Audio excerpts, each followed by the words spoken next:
আরো আগে বসুন বাবা, আরো আগে বসুন। হ্যাঁ এই তো হইছে। শুভ সকাল প্রিয় নগরবাসী। রয়্যাল এক্সপ্রেস ফ্রি রাইড শেয়ারিংয়ে আপনাদের সবাইকে স্বাগতম।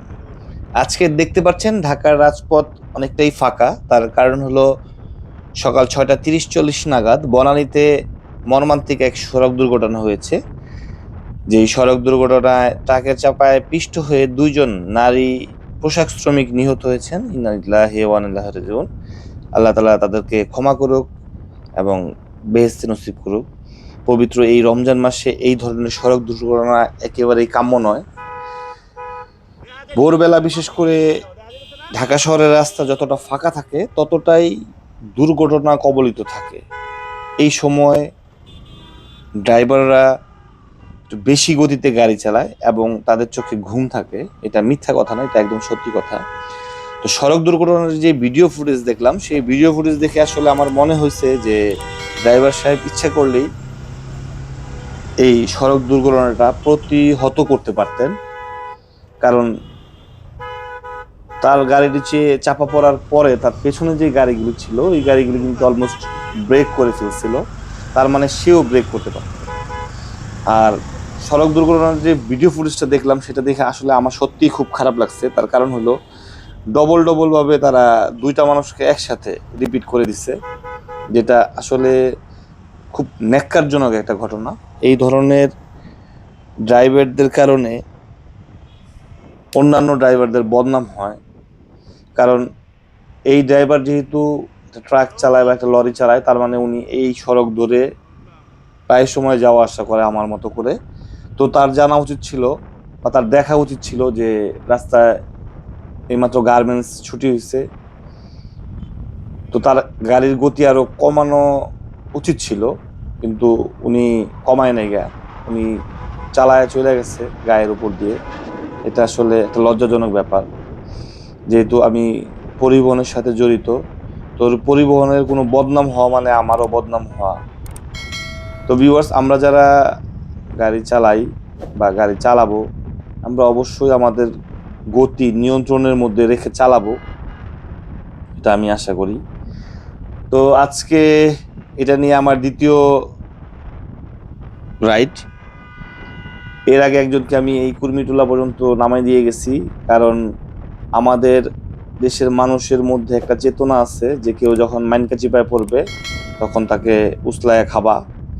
তো সড়ক দুর্ঘটনার কারণে গাড়িগুলি বন্ধ থাকার কারণে আমি দেখলাম যে আপাতত যে গাড়ি বা বাইক বলেন, সিএনজি বলেন, যেগুলি রোডের মধ্যে চলতেছে, তারা মানুষকে ব্ল্যাকমেলের মতো করে টাকা নিচ্ছে।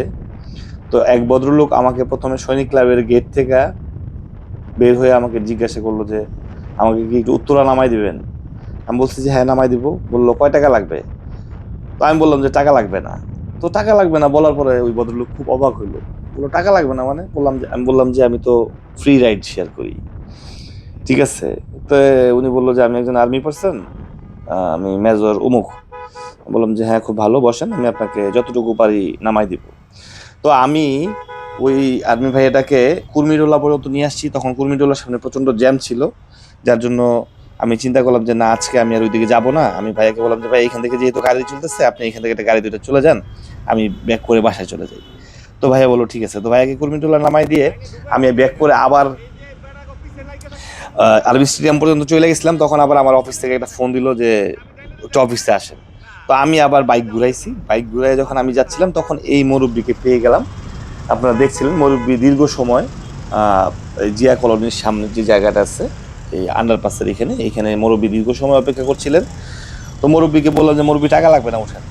তো মুরব্বিও দিক বিদিক আর কোনো কিছু না পাইয়া টপ করে আমার গাড়ির পিছনে উঠে বসলো। আমার কাছেও ভালো লাগতেছে যে বাবার বয়সী একটা মানুষকে আমি সহযোগিতা করতে পারতেছি।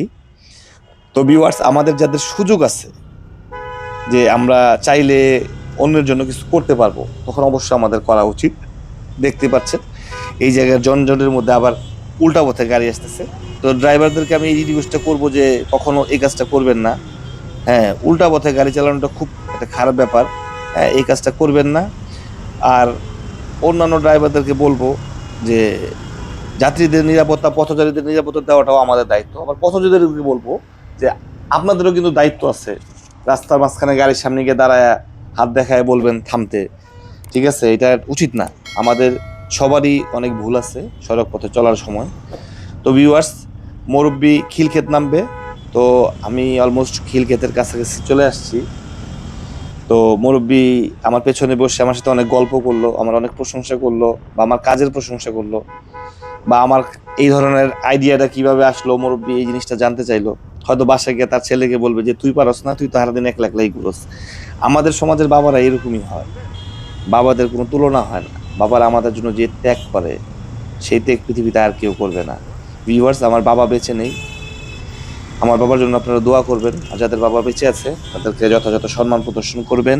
মুরব্বীকে বুঝাই দিলাম যে বাজান, দয়া কইরা ফুট ওভার ব্রিজ ব্যবহার করবেন, দুর্ঘটনা থেকে মুক্ত থাকবেন, পরিবারের নিশ্চিন্তে রাখবেন। তো ভিউয়ার্স, যারা পথচারী রাস্তা পারাপার হন, ফুট ওভার ব্রিজ থাকলে অবশ্যই সেটা আপনারা ব্যবহার করবেন। আমার জন্য দোয়া করবেন যাতে আমি যতদিন সুস্থ থাকি বা ভালো থাকি বা আমার সাধ্য থাকে, আমি যেন সাধারণ মানুষের সেবা করতে পারি, সহযোগিতা করতে পারি। আমার জন্য শুধু দোয়া করলেই হবে। আপনাদের ভালোবাসায় আজকে আমি অনেক দূর পর্যন্ত চলে আসছি। আল্লাহর কাছে অনেক কৃতজ্ঞতা, আলহামদুলিল্লাহ। আল্লাহ তাআলা আমাকে এবং আমার ফ্যামিলির সবাইকে অনেক ভালো রাখছে, সুস্থ রাখছে। ভালো থাকবেন, দেখা হবে অন্য কোথাও। আসসালামু আলাইকুম।